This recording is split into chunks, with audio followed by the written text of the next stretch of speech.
All right, as we continue on our guitar journey, I now want to talk about arpeggio usage. How to take these arpeggios that we just learned in a different module, the major, the minor, minor 7, minor 9, 7th, all with the 5th, 6th, 4th string roots with your pinky and first finger, so you have a good stranglehold on some arpeggios, and how to use them, how to mix them into your playing. Because remember, good arpeggio playing, you're just not going to go up and back down the arpeggio, up and back, because it'll sound too much like an exercise, right? You want to mix the arpeggios in with your scales and your licks and your riffs. It's kind of like a scale. Like I wouldn't play like a G major scale like this, right? It sounds too scalar, like an exercise. I wouldn't play the G major arpeggio like that. I would kind of mix that into something, go into it, go out of it, and move on. And that's what good phrasing is about, how you mix these arpeggios in. So let me give you some examples of some things you can do and use these as a springboard to assimilate into your playing, right? So let's take that. Let's say I'm going to play this A minor arpeggio. We'll just take A minor. Okay? Root, flat third, fifth, root, flat third, fifth. Here's our minor triad up top. So let's say I'm playing off that triad. Now I'm going to go up the arpeggio, and then when I get to the C, right, the flat third, I'm going to slide back maybe into like A minor pentatonic or blues. So you get this kind of sound. Here it is again. See, I went into A blues. I took it from to the C, to the flat third, then I just go back down the A minor pentatonic blues scale, right? And you get nice licks like. So there I'm connecting my arpeggio into a blues scale, right? And that's what I mean. I played the minor triad, minor arpeggio, minor pentatonic blues. Then you get really nice phrases like that. And then maybe when I get up here,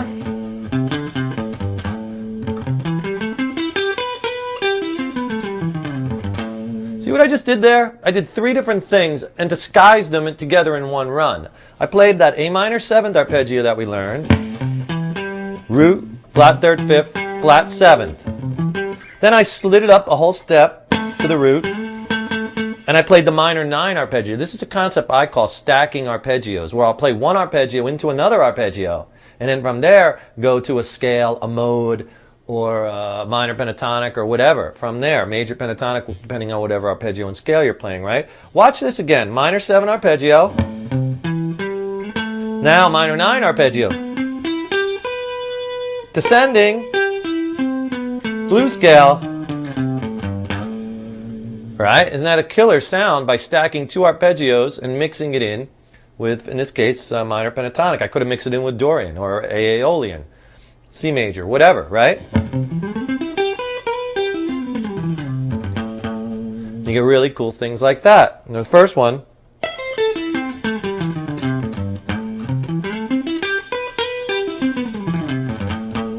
I just played all 4 of them, 5 things together like that, right? Minor arpeggio, blues scale, minor 7, minor 9, back into the blues, A minor pentatonic and blues, right?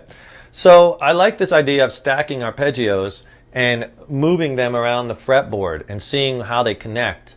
Let's say you're playing this minor 9 arpeggio. I really like it.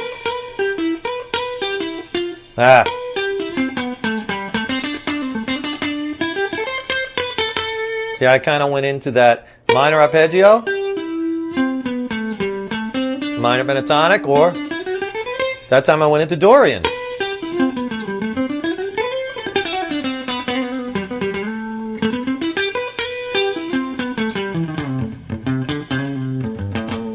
So I'm moving it around and playing arpeggio, scale, lick, mode. Here it is into A Dorian.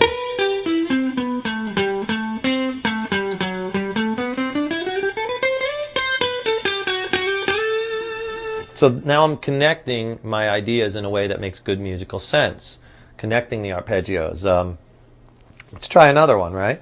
How about if I play this A minor arpeggio again, with the pinky root on the 5th string, A minor. Right? But this time, when I get down to the bottom, off the minor triad, slide up a whole step, and connect it to our minor 7th arpeggio. Remember the minor 7th, 1st finger root?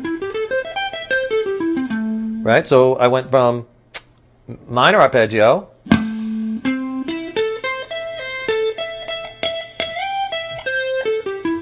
to minor 7. That's kind of a cool sound. And on the root, or and on the 9. I like that 9. Keep going that 9. You like the 9, Rob? Love the 9. The man loves the 9. The 9 is good. How many guitars you got now? Close? 9. 9 guitars. Love the 9. So that sounds like a good name for a song. Maybe a band. Love the 9. Whatever. I digress. So what I'm talking about here is connecting, stacking those arpeggios, right? And then maybe from there, going into A Aeolian. There's a nice A Aeolian scale. Or you might see this as C major. C major is the same thing, the relative minor is A. C major, A Aeolian, same thing. Just starting and emphasizing the A becomes A Aeolian. So maybe I can use this into that minor 7, then come down the A Aeolian. And now my A. So now I'm connecting my ideas, my shapes throughout the fretboard, and this is what you want to practice. There's going to be some examples of this, me playing over some jams, connecting arpeggios and whatnot. And you could do this with any of these arpeggios, is try to think where the arpeggio lives, so to speak. That helps me a lot. For instance, let's go into major. Okay, so let's say we'll take a G major arpeggio. Pinky on your root, right? G major arpeggio. This arpeggio lives in this number 4 major scale that we talked about. You remember that scale? So that arpeggio, right there in that scale. So what I do a lot is maybe I'll play the first triad, the root, the 3rd, 5th, then play the rest of the scale. So you get that kind of sound. Kind of cool, right? Arpeggio, then play the scale. Back it up, end on the G. Or maybe I'll play the first 3 notes, and then maybe when I get down after the 5th and I go to that E, I'll play like the scale, but I'll play it with a different twinge. Maybe I'll play it in thirds, 3 notes up, 1 note back, or fourths, like this. See, I played the scale in 4s. I played 4 notes up. 1, 2, 3, 4, 1, 2, 3, 4, 1, 2, 3, 4, 1, 2, 3, 4. So you see, but I'd connect that to the arpeggio. Kind of cool. Or maybe thirds, where I'd be playing 3 up. 1, 2, 3, 1, 2, 3, 1, 2, 3, 1, 2, 3, 1, 2, 3. Real triplet feel. So play the arpeggio and then into thirds.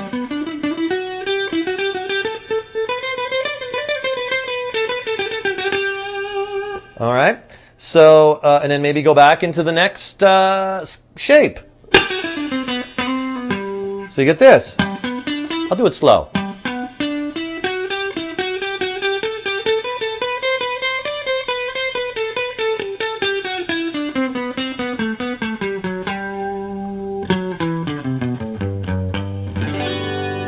Little G major 7 at the end.